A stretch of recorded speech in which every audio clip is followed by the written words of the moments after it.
नमस्कार दोस्तों, हमारी आज की कहानी है भाभी जी, तुम्हारी बहू तो जींस पहनकर ऑफिस में जाती है। माँ भाभी, आपकी बहू को शादी किए अभी सिर्फ 2 महीने ही हुए हैं और वह जींस पहनकर ऑफिस आती जाती है और हाथों में चूड़ियाँ तक नहीं पहनती। हम आने वाले हैं, यह बात तो जानती होगी ना। कम से कम हम मेहमानों का तो कुछ लिहाज करती। अनुपमा जी बोली। सीमा भाभी कुछ कहती उससे पहले ही अनुपमा जी ने सीमा जी की बहू सानू को बुलाया और बोली, बहू आज हम आने वाले थे तो कम से कम साड़ी ना सही सलवार कमीज ही पहन लेती। आखिर अभी शादी किए समय ही कितना हुआ है और चूड़ियाँ तो सुहाग की निशानियाँ होती हैं, वह भी नहीं पहनी। अनुपमा जी से बोली, बुआ जी जींस में क्या बुराई है, आजकल सभी लड़कियां जींस पहनती हैं और जींस पर चूड़ी कौन पहनता है।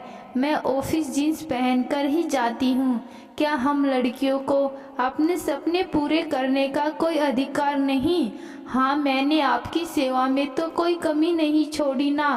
फिर आप कपड़ों और चूड़ियों के लिए मुझे क्यों सुना रही हैं? क्या आपकी बहू को आप पूरे दिन साड़ी और चूड़ियाँ पहना कर रखेंगी? बोलकर सानू चली गई। माँ जी बोली, भाभी आपकी बहू की तो जुबान भी बहुत चलती है। खैर मुझे क्या करना है, अब तो आपको ही झेलना है। सीमा भाभी अपनी ननद अनुपमा को पहले से जानती थी। उन्हें हर किसी में खोट निकालने की पुरानी आदत थी। सीमा जी को वह दिन बुलाए न भूलते थे जब सीमा जी बहकर इस घर में आई थी और ननद अनुपमा ने उनके मायके से आए हर कपड़े में खोट निकाली थी। चाहकर सीमा कुछ न बोल पाई थी, मगर आज उन्हें अपनी बहू के लिए ले गए यह वाकया बहुत चुभ गए थे। सीमा भाभी बोली, दीदी वो अभी नई नई है, उसे थोड़ा वक्त दीजिए। आजकल की लड़कियां पर यूँ पाबंदी लगाना सही नहीं है, वे भी किसी की बेटी हैं, यह बात आपको समझनी चाहिए। और रही बात जुबान की, तो वह तो आपकी भी कम नहीं। क्या जरूरत थी उसे सबके सामने टोकने की? आप बाद में प्यार से भी उसे समझा सकती थी। उपमा जी के जाने के बाद सीमा ने बहू सानू को बुलाया और बोली, बेटा मैंने तुम्हें कभी कपड़ों के लिए नहीं टोका, बल्कि बोला है कि तुम्हें जो कंफर्टेबल लगे वही पहनना। फिर तुम्हें आज बुआ जी को जवाब देने की क्या जरूरत थी? उनकी आदत है हर किसी को टोका टोकी करने की, मगर हमें तो बड़ों का लिहाज करना चाहिए। तुम शायद नहीं जानती, अनुपमा दीदी मुझसे उम्र में छोटी हैं, मगर फिर भी उन्होंने मुझे भी ताने देने में कभी नहीं छोड़ा। मगर आज जब उन्होंने तुम्हें टोका तो मुझसे रहा न गया।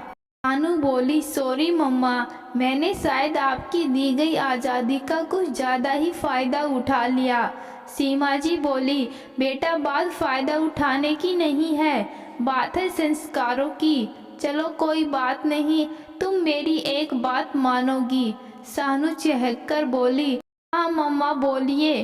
बेटा मैं जानती हूँ तुम्हें हाथ में चूड़ी पहनना पसंद नहीं, मगर सिर्फ एक एक चूड़ी दोनों हाथों में पहन लो, क्योंकि बहुरानी तुम भले ही कितनी भी मॉडर्न क्यों ना हो जाओ, चूड़ियाँ तो सुहाग की निशानी होती हैं। सानू मना नहीं कर पाई और अपने कमरे में जाकर चूड़ी पहन आई। सीमा जी की बात तो सानू ने तुरंत स्वीकारा। यह बात सीमा जी को पसंद आई।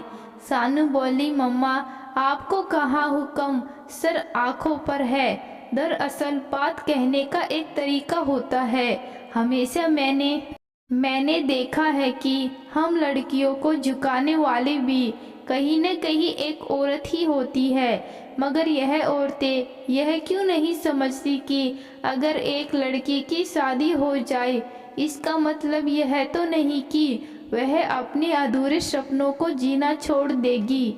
वह सपने जो वह मायके की दहलीज पूरा करते करते छोड़ आई हैं, उसे वह सपने ससुराल में पूरा करने से क्यों रोका जाता है?